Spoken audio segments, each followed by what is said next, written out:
U.S. Open is happening. Got to talk baseball, and the NBA season just ended. And is this my last show ever? Downright Sports. Yeah,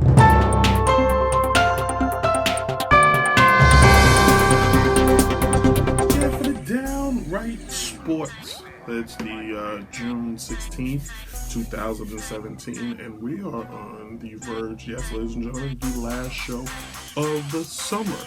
That is correct. We'll be alright. In any case, we are going to take a little break, come back, retool, maybe a different location with the power of all the stars. I don't know what I just did there, but let's go to the must-know news, and we kick it off with the Louisville head coach of the Louisville men's basketball team, Rick Pitino, a national champion 2 times over, is basically going to be suspended for the first 5 ACC basketball games of the upcoming season.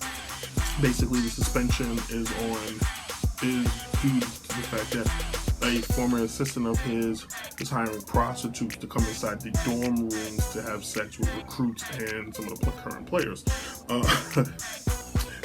With that being said, there's talks that his 2013 national championship is going to be vacated, meaning it didn't happen, meaning we're all supposed to pretend like this never happened. Or because some players had sex with prostitutes, which never really happens, right? Pretty sure all those Alabama teams are all 52 virgins on one team. Those guys never did anything wrong. In any case, Pitino's going to try to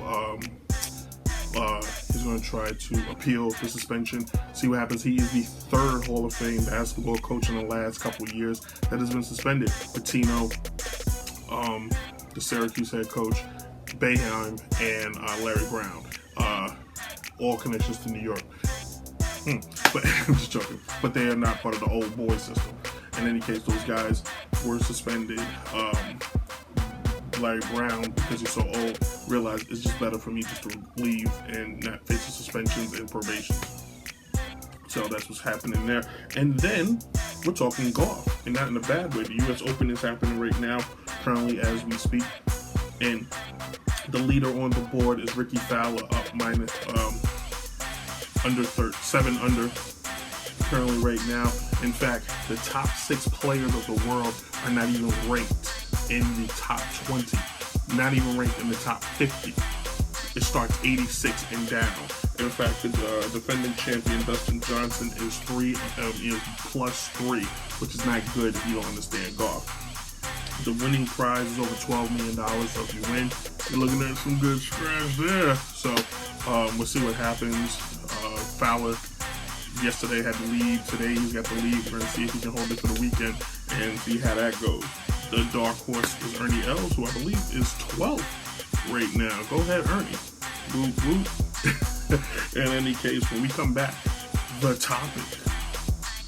2 topics. Downright Sports. Boom. We got 2 topics today we're going to touch on, and basically, I like both of them. But let's hit on it with today's topic number 1, and that's the MLB season. Baseball, my favorite sport. I don't care what y'all say. I love the game. It's a game of skill. It's a game of thought. It's a game where you gotta have patience for it. Because if not, you will not fall asleep, but you will get hurt. But anyway, what we're gonna touch on is the teams that are surprising everybody, the teams that are doing what they're supposed to do, and the teams that are the most disappointing. And I am a negative person. We're gonna start with the most disappointing teams, and that happens to be, in my opinion, the Chicago Cubs, the returning World Series champions. The team that everybody said is so young, these guys are going to win forever. Well, so far they're not.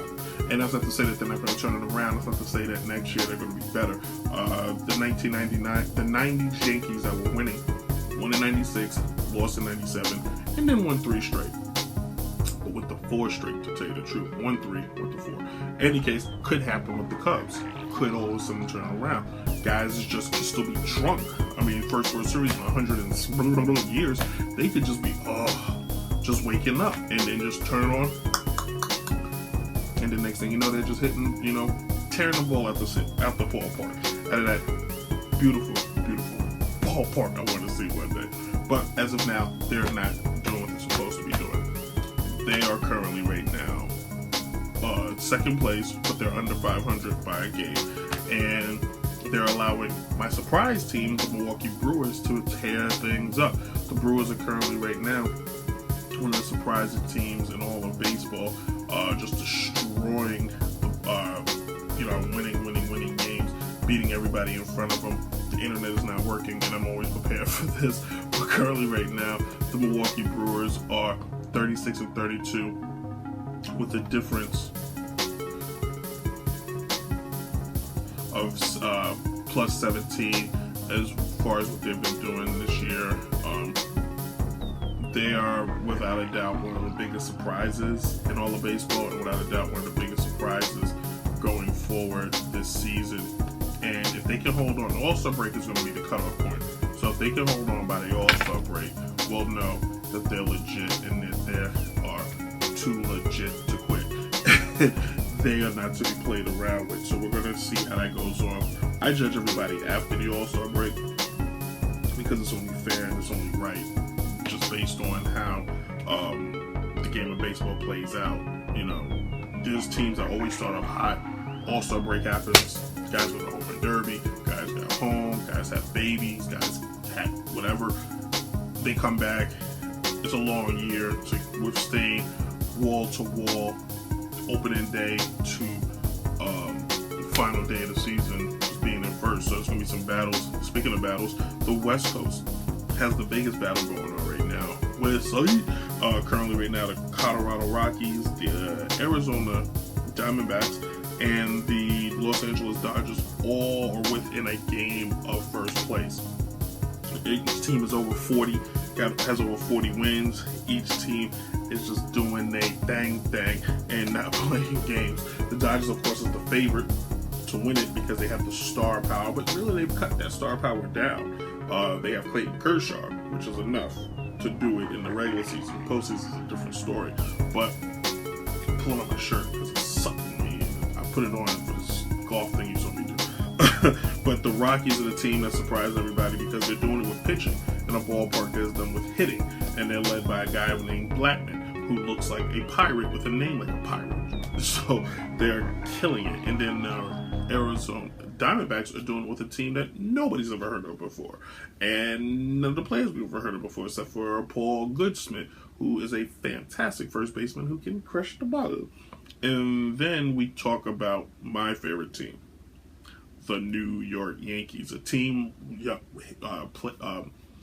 using young talent, a team using what I call the baby bombers, led by my new favorite player, Aaron All Rise, the Judge, who is currently leading the league in home runs right now. The Judge, if I'm not mistaken, has 22 home runs. What? His first year. Go figure. He's also leading the American League in batting average in .335. The kid is looking at possibly winning the Triple Crown. He's the early favorite. He has 49 RBIs, 22 home runs, and .335. Batting .335. He's killing it. He is. And not to mention his teammate Sanchez is back from injury. He's ripping the ball.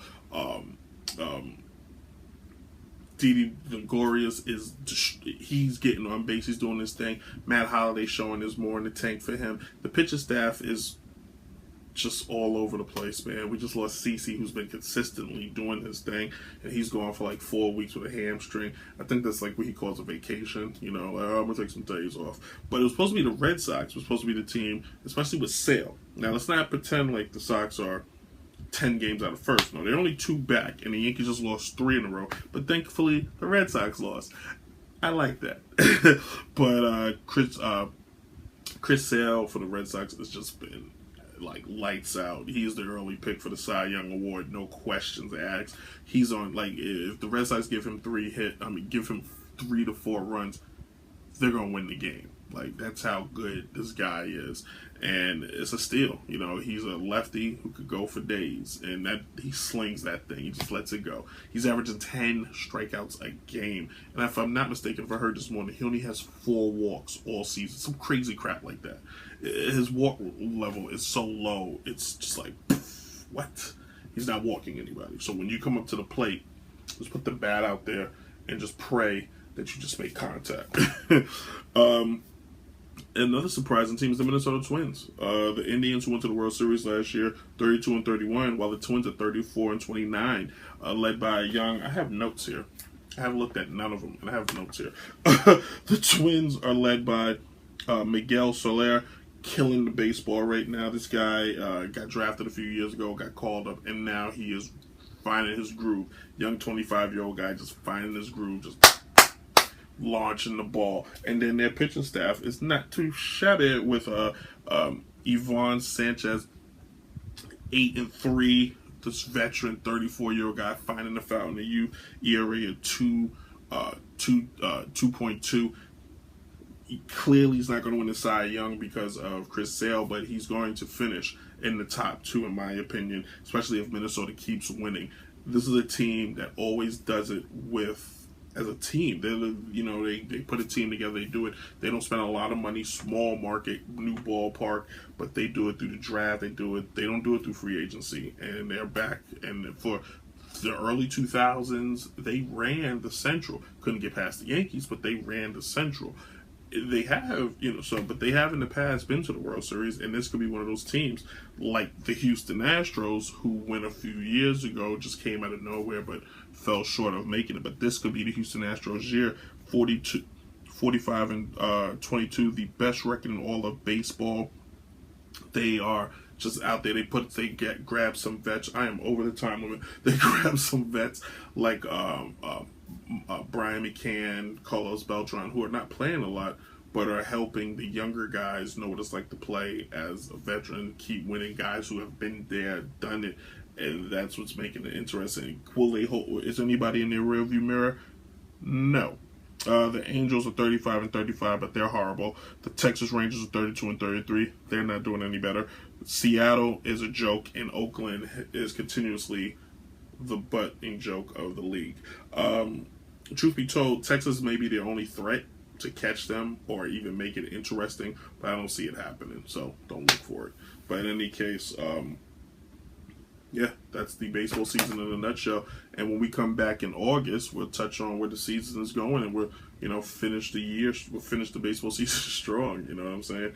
But let's hit it up. My last minute of this segment was supposed to be a 5-minute segment. The NBA season's ended. The Golden State Warriors won the championship. No surprise here. I think I called that. And they beat the Cavaliers. Where's the season going from here, I think, is the biggest question. Where's next year entail? Where's the draft? It's going to be based on the draft. Who does what in the draft? Who does what? Where's Alonzo Ball end up? Is Carmelo on the move? Is Blake Griffin on the move? Now that Jerry West has joined the Clippers, is Chris Paul going to stay with the Clippers? What will happen? I think what's going to happen is this, because I won't be around to throw this at you. We're going over. Here's what's going to happen. Chris Paul stays with the Clippers. Blake Griffin gets traded for Carmelo Anthony. They wait a season before LeBron becomes a free agent, and LeBron goes to the Clippers next year. But next year they go into the season with Paul and Melo and DeAndre Jordan with some good, decent role players. As for the Los Angeles Lakers, they either take this Lorenzo Ball kid or they dangle the second pick to anybody, and they try to get it. Either they go after Anthony Davis, they go after DeMarcus Cousins, or, ready for this, they take one of them other players, go get Russell Westbrook, get Anthony Davis, or get Paul George, and start moving in the right direction now. Calling it. The Lakers are not going to sit on their butts any longer. Anyway, that has been... So, when we come back, movies and video games segment, we're going to have a lot of fun and do really quick. Woo! Man, this has been a good year. We talked about a lot this year. We covered everything, I think. What haven't I covered? I mean, I'm sure there's something that I haven't covered. Anyway, what we're going to do is we're going to spend a little time. And when I mean little, I mean little time. We're just going to thank some people. I want to thank my boy, DJ Chase, big supporter. Always holding it down anytime I'm ready to throw the camera out the window. Chase is always like, yo, man, just keep doing it. I'm blocking my birthday gift. Anyway, thanks, Chase, for holding it down. My man, Uncle Buddha, Tim Woodson, thanks for giving me some tips on what to do before I air the show. And no question, a show about a channel that's devoted to projects, none other than projects. Yeah, my man Brad. Brad is key to how this show works. He gives very good tips and advice. It's a lot of stuff we're going to try out in the when we come back this fall. We're going to try a lot of cool stuff based on what he has recommended. And then my girl Meg, who's on her way to California for the first time, her dream. She wants to go to Cali. She's going to VideoCon. She's going to take her show out there. She's going to mingle, meet some people. Next year, maybe we'll shoot the show from VideoCon. That would be great. Meg, by the way, her channel is Shut Up, Meg. And the music, of course, by M2G Mike Myth. We thank you for now giving the show its own unique music so I can start fighting on YouTube and Facebook on playing other music. I'm getting away with playing Summertime because it's not being edited in the show as like background noise. But what am I going to do this summer? I don't know. Catch some baseball games, play a little golf, climb the Himalayas, run with wild gazelles. I may even take a tofu. I doubt that. I don't think that was going to happen. But I will wrestle a bear. I will swim with sharks. I will have one of the greatest summers one has ever experienced, ever. And I think you guys should too. Go out and catch a sporting event. You have kids, take your kids, sign them up for Little League, do all kind of fun stuff. Have fun for the summer. You know, it's about having fun. But in the top button, let it all hang out. You know, go to the beach. I will do that. Of course, I'm going to the beach. I'm going to swim with sharks. So, anyway, we'll see you guys this fall when we come back. Football, college football. Miami. The end of the baseball season, the upcoming NBA season. We're gonna have a special show for the Conor McGregor Floyd Mayweather fight, August 16th. We will have a show for that when I actually have more people to do the show, and it's just like a lot of yelling. Any case, thank you guys for watching. Thank everybody who ever seen it, enjoyed, tell a friend, tell a friend, tell a friend, and let's get it up. Woo, woo. Downright Sports.